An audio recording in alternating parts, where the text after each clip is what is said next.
Pessoal, um procedimento chamado ozonioterapia tem causado debate na comunidade científica e também médica.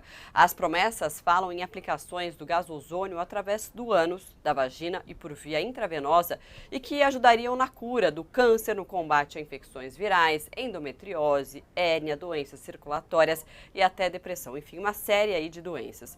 Um projeto de lei aprovado no Senado neste mês autoriza profissionais de saúde a prescreverem a técnica como um tratamento complementar, auxiliar para várias doenças.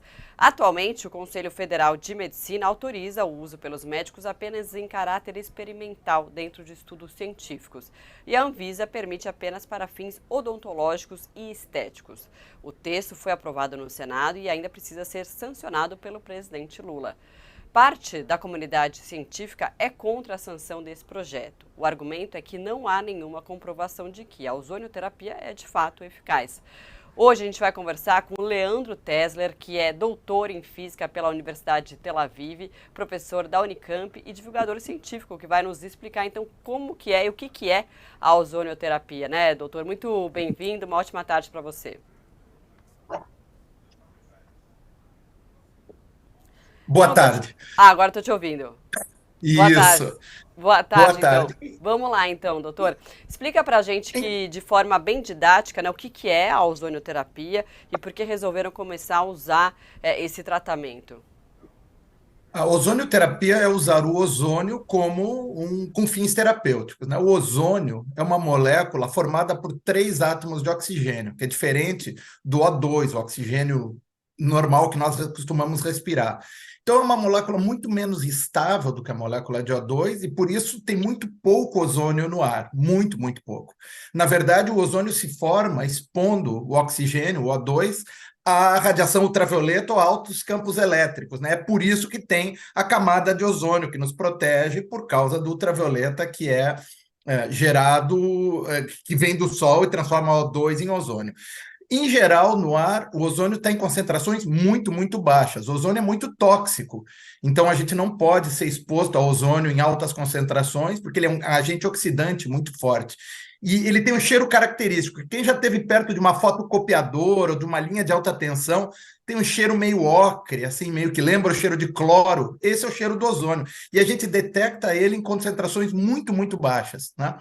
Então, como ele é um forte oxidante, a ideia que as pessoas tiveram já faz mais de um século que começou a se usar ozônio como terapia, é usar o ozônio como um oxidante. Então, e ele é usado como oxidante, ele é usado para matar bactérias em piscina, para desinfetar ambientes.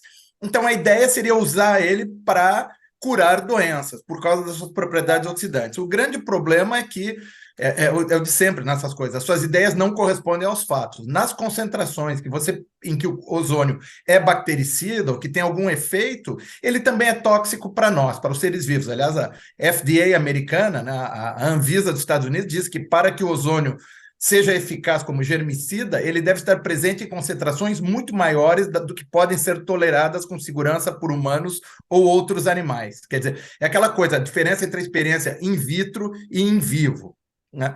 Então, em geral, os estudos que foram feitos sobre ozonioterapia não encontram nenhum efeito maior do que o placebo. Estudos bem feitos, né, mostram que o ozônio não tem efeito maior que o placebo e ele pode colocar em risco, porque ele em concentrações altas é tóxico, né?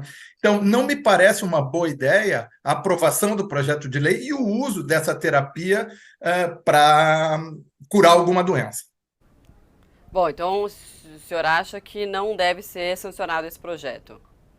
Eu espero que não seja. Eu acho que a medicina contemporânea tem que ser baseada em ciência. A gente tem uma experiência de ciência dos últimos 600 anos, e muito do que a gente usa em medicina é baseado em ciência. Então, não faz sentido ter uma terapia que não tem efeito, né? Que você, na verdade, está enganando o paciente ao injetar ozônio, como você falou, pelo ânus, pela vagina ou na pele, né?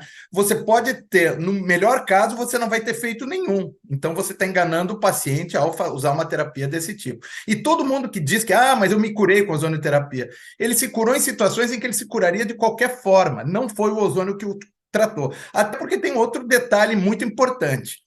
Eu trabalhei com ozônio, eu usei ozônio em laboratório para formar óxidos lá durante a minha formação.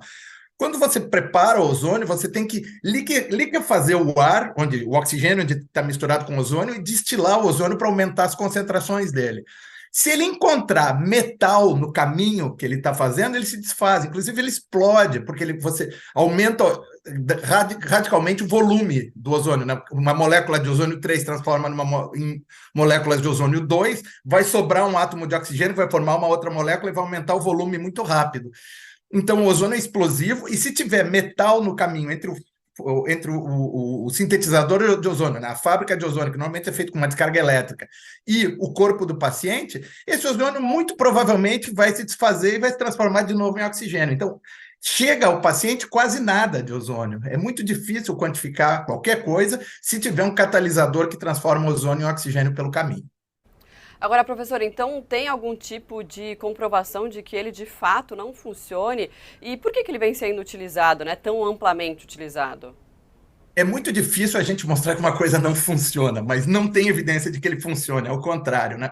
A maneira como se faz esse tipo de teste envolvendo seres humanos é o que a gente chama de um ensaio duplo cego randomizado. Como é muito difícil isolar o efeito de um tratamento, você pega um grupo grande de pessoas, separa em dois grupos equivalentes, você trata um dos grupos com o princípio ativo que você quer usar, no caso, ozônio, e um outro grupo com ar sem ozônio, né, com oxigênio puro, para comparar se tem algum efeito. Quando você faz isso de maneira controlada e bem feita, você não encontra diferença em número de pacientes que evoluíram com a doença. Então, o que acontece? A mesma coisa que acontece com outros tratamentos sem base científica. O paciente fica com a impressão que ele melhorou, nós chamamos isso de efeito placebo, né? Então, como ele tem a impressão que melhorou devido ao ozônio, ele atribui melhora na sua condição de saúde ao ozônio, quando não é, quando ele ficaria bem de qualquer forma, né? Então, nós dizemos, não existe base científica para o uso de terapia com ozônio.